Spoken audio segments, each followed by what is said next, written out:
અમદાવાદના ખોખરાને સીટીએમ સાથે જોડતા વિવાદિત હાટકેશ્વર ઓવરબ્રિજ તોડવાની કામગીરી ગોકળ ગતિએ ચાલતી હોવાથી સ્થાનિકો સહિત રાહદારીઓ હેરાન પરેશાન થયા છે।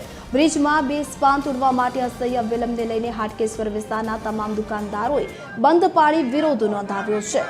કામગીરીને લઈ ટ્રાફિક જામની સમસ્યા અને કાટમાળને કારણે ઉડતી ધૂળ રજકરોને કારણે પણ આસપાસના લોકો ત્રસ્ત બન્યા છે। પરિણામે બંધનું એલાન આપ્યું છે અને વહેલી તકે કામગીરી પૂર્ણ કરવામાં આવે તેવી પણ માંગણી કરવામાં આવી છે।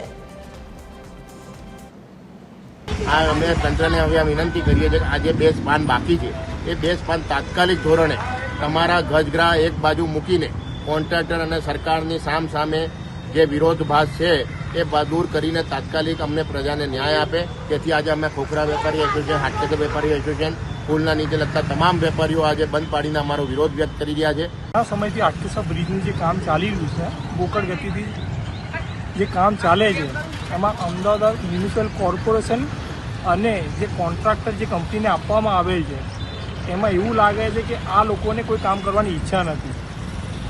એવું સતત ધીમે કામ ચાલે કેમ કે આ જે રસ્તો બ્રિજ તોડ્યા પછી જે કામગીરી સ્પીડમાં થવી જોઈએ એવી કોઈ કામગીરી થતી નથી।